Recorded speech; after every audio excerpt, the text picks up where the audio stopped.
حجاج بن یوسف رات کو سویا تو تڑپ کے اٹھا. کیا ہوا؟ گھر والے کہنے لگے کیا ہوا؟ کہنے لگے سعید بن جبیر خواب میں آئے اور کہتے ہیں اٹھ مجھے بتا تو نے مجھے کیوں قتل کیا، بتا کیوں مارا. اگلی رات پھر سویا تو وہی خواب، پھر سویا تو وہی خواب. گناہ نفسیاتی مریض بنا دیتا ہے. ظلم تجھے مخبوط الحواس کر دیتا ہے.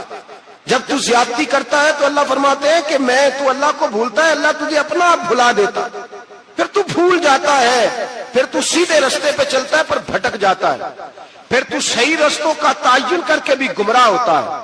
پھر تو روز وہی گاڑی چلاتا ہے پر اب جب تو بریک لگاتا ہے تو نہیں لگتی. جب گناہوں کے ساتھ تو مخبوط الحواس ہوتا ہے تو روز وہ کاروبار کرتا ہے، لیکن جب تیرے گناہ تجھے گھیر لیتے ہیں پھر اسی کاروبار میں تو نقصان اٹھاتا ہے. حجاج بن یوسف تڑپتا ہے، روتا ہے، یہاں تک کہ بیمار ہو گیا. پیٹ میں درد ہوتی ہے، پتہ نہیں کیا ہوا. تکلیف ہوتی ہے، پتہ نہیں. سارے حکیم، طبیب، ڈاکٹر کوئی نہ سمجھ سکا کہ بیماری کیا ہے. جو بیماریاں خدائی ہوتی ہیں ان کا لوگوں کو پتا، جو آزمائشیں رب کی جانب سے ہوتی ہیں وہ ڈاکٹروں کے ہتھے نہیں چڑھتی.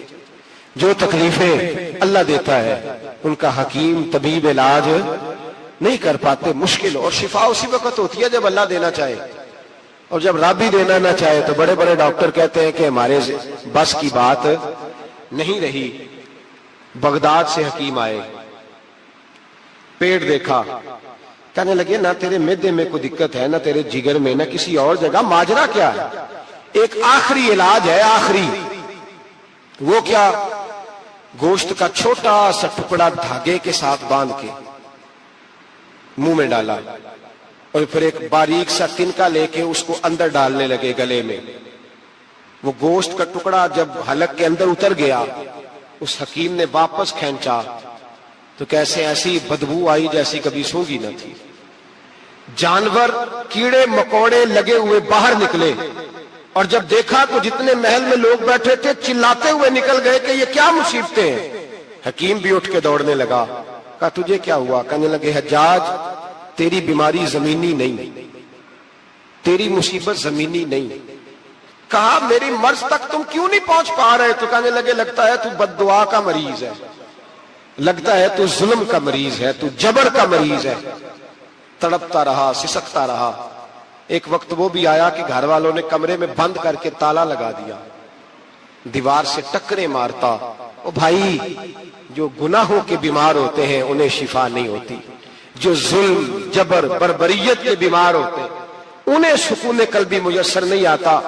دوائیاں ان بیماریوں کی بنی ہوئی ہیں جو بیماریاں زمینی ہیں، جو بیماریاں خوراک کی بد پرہیزی سے ہوتی ہیں، جو گناہوں کی بد پرہیزی سے ہوتی ہیں. ان کی بیماریاں، ان کی شفا توبہ ہے، ان کی شفا رجوع اللہ ہے.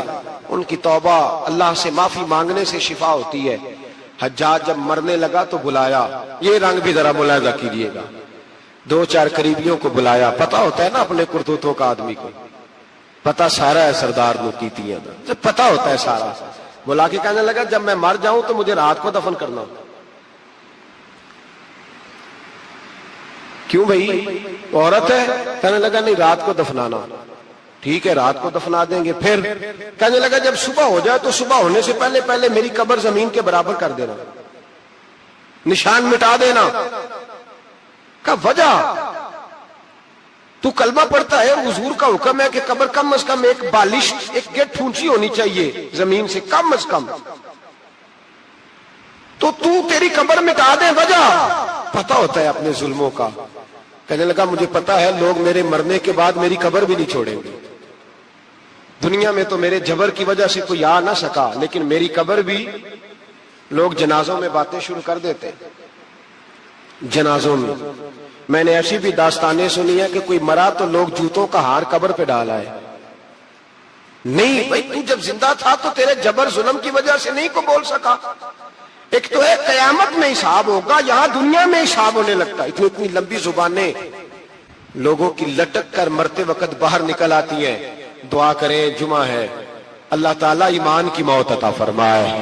دعا فرمائے رب تعالیٰ اللہ تبارک و تعالی توبہ کر کے جانے کی توفیق عطا فرمائے، جاگے جاگے اور سنے اور دعا کرے، اے اللہ تو ہمیں ظلم سے ویسے ہی محفوظ فرما، اگر ہم زیادتی کرنے لگے تو اے اللہ ہمیں اس سے منع فرما، ہمیں اس سے تو یہ توفیق دے کہ ہم باز آ جائیں اس گناہ سے۔ میرے بھائی، ایک تو دنیا میں سزا ہے، پھر قیامت کی سزا ہے، اور وہ زیادہ سخت ہے، وہ زیادہ سخت ہے۔ ہم لوگوں نے نا ہیلے بہانے بڑے بنائے ہوئے ہیں۔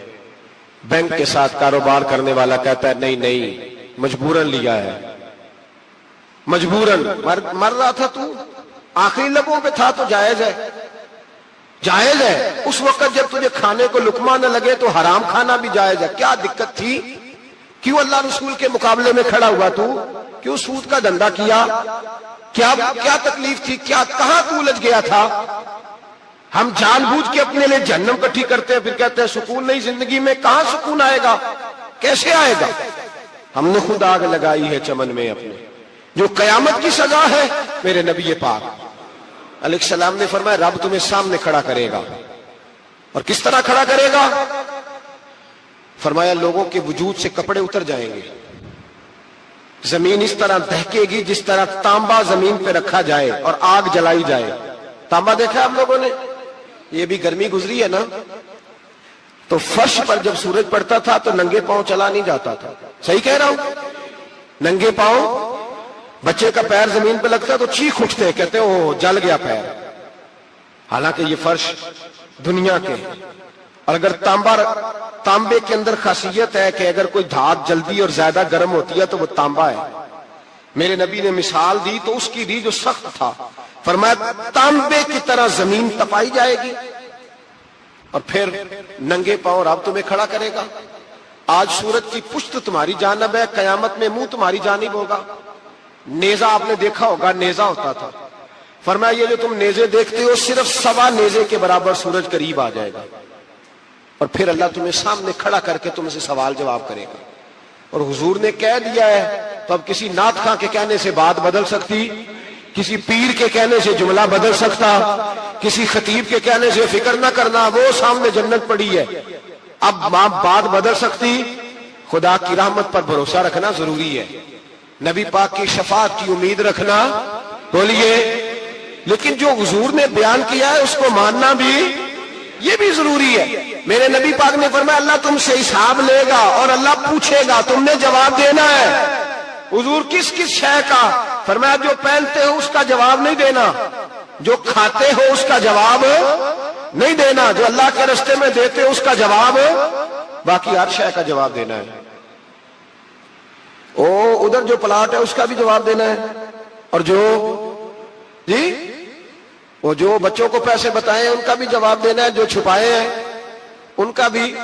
ثم لتسألن یومئذ عن النعیم، جو کمیٹی اپنے محلے میں ڈالی ہے اس کا بھی جواب دینا ہے، جو سسرال کے علاقے میں ابا جی سے چوری ڈالی ہوئی ہے اس کا جواب بھی، سب کا جواب دینا ہے، تمام حساب کتاب۔ اور اللہ فرماتے ہیں میں سامنے کھڑا کر کے ہر سوال کا تجھے ہر سوال کا جواب صاحب۔ اچھا یہ جو بڑے لوگ تھے وہ حساب سے ڈرتے تھے، ہم چھوٹے لوگ ہیں ہم حساب سے ہم نہیں ڈرتے، ہم کہتے ہیں دیکھی جائے گی۔ بڑے لوگ جو تھے وہ حساب سے، حضرت ابو بکر صدیق دعا کرایا کرتے تھے، دعا کرو اللہ مجھ سے حساب نہ پوچھے۔